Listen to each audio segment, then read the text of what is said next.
દરેક વિદ્યાર્થી મિત્રોનું યુનિક એકેડમીમાં હાર્દિક સ્વાગત છે. ફરીવાર આપણી રિઝનિંગના નવા ટોપિક, નવા વિડીયો સાથે. બરાબર, હવે આપણે હમણાં તો લેટેસ્ટમાં આપણે રિઝનિંગના ઘણા બધા વિડીયો સોલ્વ કરી રહ્યા છે, ક્વેશ્ચન આન્સરો, કેમ કે એક્ઝામ ઘણી નજીક છે અને હવે આપણી પાસે ટાઈમ બહુ ઓછો છે. બરાબર, તો આપણે ફટાફટ રિઝનિંગના જેટલા પણ સારી શોર્ટ મેથડ પ્રમાણે તમે પ્રિપરેશન કરી શકો એટલા માટે મેં ઘણા બધા વિડીયો કન્ટિન્યુ તમારા માટે બનાવી રહી છું. બરાબર, તો હવે આપણે પાછલા વર્ષમાં પૂછાયેલા પરીક્ષામાં આ ક્વેશ્ચન રિઝનિંગના છે. મેં શોર્ટ ટ્રીક પ્રમાણે સોલ્વ કરીને મેં આખું પોઈન્ટ ટુ પોઈન્ટ સમજાવ્યું છે. અહીં તમને આપણે સ્ટાર્ટ કરીએ એટલે તમને સમજ પડે. બરાબર, આપણે સ્ટાર્ટ કરીએ. પ્રથમ ક્વેશ્ચન જોઈએ. પ્રથમ 5 પ્રાકૃતિક અવિભાજ્ય સંખ્યાઓની સરાસરી કેટલી થાય? આપણને શું કીધું છે? પ્રથમ 5 પ્રાકૃતિક અવિભાજ્ય. હવે કેટલા સ્ટુડન્ટને તો હજી પણ એ નથી ખબર હોતી કે અવિભાજ્ય કોને કહેવાય અને વિભાજ્ય સંખ્યા કોને કહેવાય. બરાબર, સૌથી પહેલાં તો તમને ખબર હોવું જોઈએ કે જે સંખ્યાને 2 વડે ભાગી શકાય, અવયવ પડતા હોય તો તેને વિભાજ્ય, અને અવિભાજ્ય એટલે કે એકી સંખ્યા કહેવામાં આવે. બરાબર, જેને 2 વડે ભાગી શકાય નહીં. તો આપણે સંખ્યાની સરેરાશ શોધીએ. સરેરાશ બરાબર શું? સૌથી પહેલાં 5 પ્રાકૃતિક અવિભાજ્ય સંખ્યા કઈ કઈ જેને 2 વડે ભાગી શકાય નહીં? તો 2, 3, 5, 7, 11 એ શું છે? અવિભાજ્ય. 5 પ્રથમ કીધી છે એટલા માટે આપણે મૂક્યું, 5 સંખ્યા લીધી છે. 2, 3, 5, 7 ને 11, કેમ કે પ્રથમ 5 પ્રકૃતિ કીધી છે આપણને અવિભાજ્ય. તો 2 ને પણ નહીં, 3, 5, 7, 11 બધી શું છે?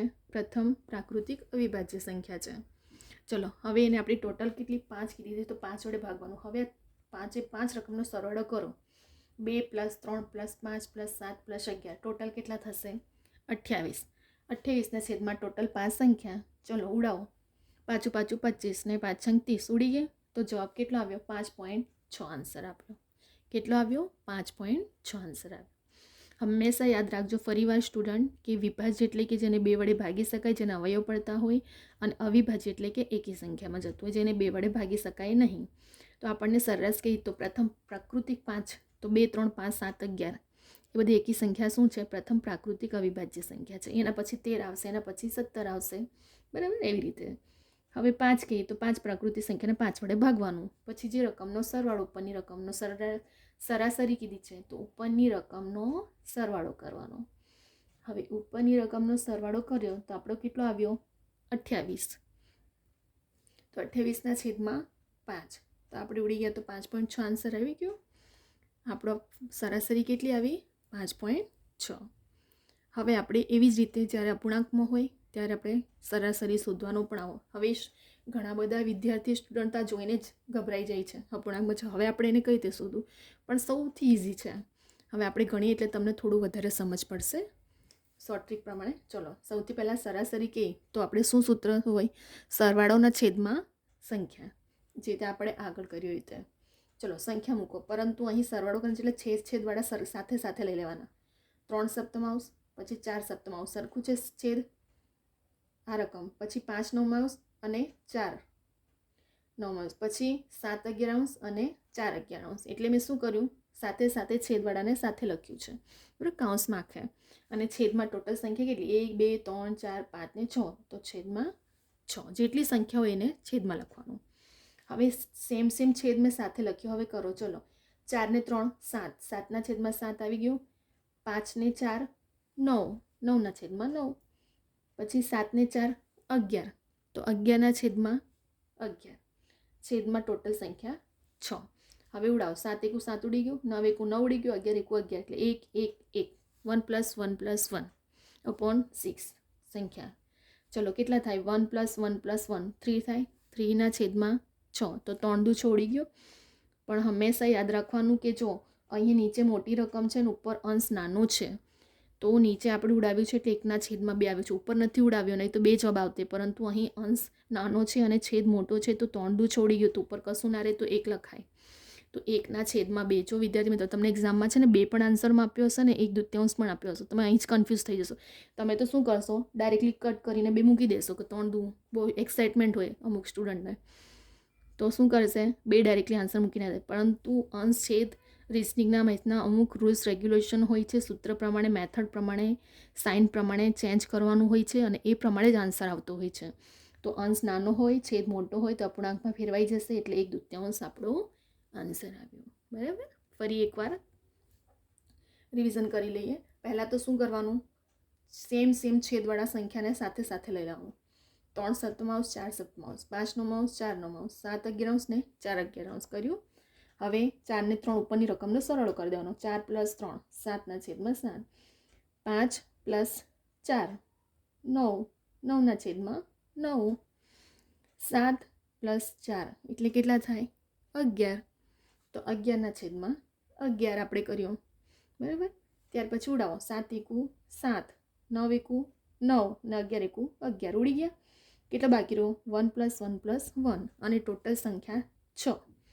હવે 3/6 આવ્યો, સરવાળો કર્યો તો 3 × 6 ઉડી ગયા. તો જવાબ આપણો કેટલો આવ્યો 1/2 આવી ગયો. બરાબર. હવે આપણે ત્રીજો ક્વેશ્ચન સોલ્વ કરીએ. વર્તુળના પરિઘ પર આ પણ પૂછાયેલો છે. હા, ક્વેશ્ચન મેં તમને એવા જ ક્વેશ્ચન લઈને આવી દીધું છે. તમને મેથડ, ફોર્મ્યુલા, શોર્ટ ટ્રીક, બરાબર, સૂત્ર સાથે તમે ગણી શકો ઇઝીલી, એટલા માટે. અને તમે પણ તમારી નોટબુક, પેન લઈને હંમેશા જ્યારે પણ વિડીયો જુઓ તો સાથે લઈને બેસો, જેથી કરીને જેમ જેમ તમને હું સમજાવતી જાઉં તમે સાથે પણ ગણતા થાઓ. તમારી પ્રેક્ટિસ થશે એટલે તમારો જો તમે જાતે નહીં ગણશો ત્યાં સુધી તમને સમજ નહીં પડે, પ્રેક્ટિસ નહીં થશે અને આન્સર પણ તમને ખબર નહીં પડે. તમે ગણશો તો એ પ્રમાણે હું જે રીતે તમને સમજાવી રહી છું એવી રીતે તમે આ સાથે સાથે ગણતા થજો. ચલો, વર્તુળના પરિઘ પર 12 બિંદુઓ છે. કેટલા કીધા છે? 12 બિંદુઓ છે. આ બિંદુઓ જેના અંત્ય બિંદુ હોય તો તેવી કેટલી જીવા બને? હવે આપણે તો સૌપ્રથમ તો જોઈને કે પરિઘ છે એટલે શું હવે તમે કરશો. બરાબર. આપણે શોર્ટમાં આપણે સૂત્ર છે જ આપણી પાસે. જીવાની સંખ્યા શોધવાનું સૂત્ર n (n-1) / 2. આપણને ટોટલ કેટલા પરિઘ કીધા છે? 12 બિંદુઓ છે. કેટલા? 12. તો nની સંખ્યા કેટલી મળી? 12. હવે કૌંસમાં 12, n એટલે પાછા 12 બિંદુ છે એટલે 12 - 1 સૂત્રમાં મૂકો કિંમત (2). 12 બેઠા 12 આવી જશે. 12માંથી 1 જાય તો 11/2. 2 છંગ 12 ઉડી ગયું. અહીં જો, અહીં 2 છંગ 12 ઉડી જાય છે. બરાબર. અહીં 2 છંગ 12 ઉડી જાય છે તો 6 અને છેદમાં અહીં અંશમાં 11 છે એટલે 11, 11 છંગ 66. શોર્ટમાં આવી ગયો આપણો આન્સર.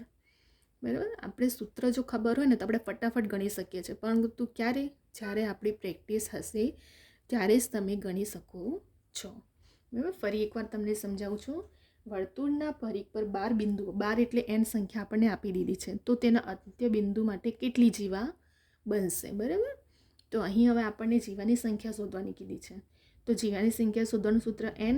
જો સંખ્યાવાળું, જો મેં પાછલા વિડીયોમાં પણ n વાળું આ સૂત્ર પ્રમાણે સંખ્યા શોધવાનું કહે તો આ સૂત્ર મૂકી દેવાનું n(n-1/2). ચલો, સૂત્ર સંખ્યા પ્રમાણે 12 બિંદુઓ છે. હવે 12, nની સંખ્યા 12 - 1 અને છેદમાં 2. ચલો, સૂત્ર પ્રમાણે કિંમત મૂકીએ આપણે. હવે 12માંથી 1 જાય તો 11/2. 2 છંગ 12 ઉડી ગયા ને 11 છંગ 66 આપણો આન્સર આવી ગયો. બરાબર. વિદ્યાર્થી મિત્રો, તમારા માટે રિઝનિંગ મેરિટમાં માટે બહુ જ ઇમ્પોર્ટન્ટ ટૉપિક છે. બીજા બધા બી ઘણા બધા આપણા વિડીયો લઈને આવશું. એમ તો મેરિટમાં માટે દરેક ટૉપિક આપણે ક્લિયર કરવું જ પડશે તો જ તમે, કેમ કે કોમ્પિટિશન બહુ ટફ છે, હાઈ છે. બરાબર. તો તમારે જોબ લેવી હોય ગવર્મેન્ટની તો એટલું ઇઝી નથી. તમારે મહેનત તો કરવી જ પડશે. પ્રિપરેશન હાર્ડ છે. જ્યાં સુધી તમે કરશો તો તમે સિલેક્શન તો તમારું થવાનું છે, પરંતુ ક્યારે? જો પ્રેક્ટિસ કરશો તો. અને આપણે દરેક ટૉપિકને કવર કરવાનો છે. એવું નથી કે ફક્ત એક ટૉપિકને કરીને ગયા એટલે એક્ઝામમાં મેરિટમાં આવી જશો. દરેક એક્ઝામનો આપણે કવર કરવાનું છે, જેથી કરીને આપણે માર્ક્સ ન જાય અને આપણે સારો સ્કોર કરી શકીએ. બરાબર. અહીં મેં તમને 3 દરેક રિવિઝન કરાવી રહી છું અને પાછલા પરીક્ષામાં પૂછાયેલા મેથડ પ્રમાણે પણ ક્વેશ્ચન સોલ્વ કરાવી રહી છું, જેથી કરીને તમને તરત જ એક્ઝામમાં આઈડિયા આવે કે આપણે કયા સૂત્ર પ્રમાણે ફટાફટ એક્ઝામમાં ગણી શકીએ. જો તમને અવિભાજ્ય કહે તો સૌથી પહેલાં વિભાજ્ય એટલે શું તમને ખબર હોવું જોઈએ, કે જેને 2 વડે ભાગી શકાય તે વિભાજ્ય, અને અવિભાજ્ય એટલે કે એકી સંખ્યા જેને 2 વડે ભાગી શકાય નહીં. તો 5 પ્રાકૃતિક કહે તો પછી એકી સંખ્યાઓ લખી દેવાની. સરાસરી હંમેશા શોધવાનું કે તો છેદમાં ટોટલ સંખ્યા લખવાની હોય જેટલી હોય પછી આપણો જવાબ આવી જશે. અપૂર્ણાંકમાં હોય તો પહેલાં છેદવાળા સરખા રકમને લેવાનું, પછી સરવાળો સેમ અંશ છેદનો કરીને આપણે સરવાળો કરવાનો. પછી જે કટ કરીએ આપણે ગુણાકારના સંબંધના અંશ ઉપર હંમેશા ધ્યાન રાખવાનું કે અંશ નાનો છે, છેદ મોટો છે, તો પછી અપૂર્ણાંકમાં આન્સર આવે. પ્લસ માઇનસ ગુણાકારના રૂલ્સ નિયમ જ્યારે તમે કૌંસ છોડો ત્યારે અંશનો છેદમાં અંશમાં બધા રૂલ્સ તમને ખબર હોવું જોઈએ. બરાબર. આ બધું ક્યારે પોસિબલ છે? જ્યારે તમારી પ્રેક્ટિસ હશે ત્યારે. ત્યાર પછી જો વર્તુળની બિંદુઓ પરથી એનની સંખ્યા પ્રમાણે શોધવાનું કહે તો આપણે સૂત્ર સંખ્યા એન કૌંસમાં n-1/2 કૌંસ પૂરો. પછી આપણે પાસે સંખ્યા તો છે જ એટલે સૂત્રમાં ફટાફટ મૂકી દો. ખાલી એક જ આપણને સંખ્યા આપી દીધી છે કે 12 બિંદુ. હવે આપણને બીજી રકમ નથી ખબર તો આપણે ફટાફટ સૂત્રમાં મૂકીને આન્સર મળી ગયો આપણને કે n-1/2 તો 12 -1 કર્યું /2 એટલે ઉડી ગયું. 12માંથી 1 જાય 11 11 6 66. બરાબર. તો અહીં આપણે ટોટલ 3 ક્વેશ્ચન સોલ્વ કરી દીધા છે. મેં તમને આખું પોઈન્ટ ટુ પોઈન્ટ એક સ્ટેપ બાય સ્ટેપ સમજાવું છું એક્ઝામમાં, જેથી કરીને તમને વધારે ઇઝી હમણાં સમજ પડી જશે તો એક્ઝામમાં તમે ફટાફટ તમે ગણી શકો છો. બરાબર. એટલા માટે હમણાં તમને હું સ્ટેપ બાય સ્ટેપ શીખવાડી રહી છું અને દરેકના ફોર્મ્યુલા સૂત્ર પ્રમાણે. જો તમને વિદ્યાર્થી મિત્રો આ વિડીયો ગમે બરાબર તો તમે લાઈક શેર સબસ્ક્રાઈબ કરો.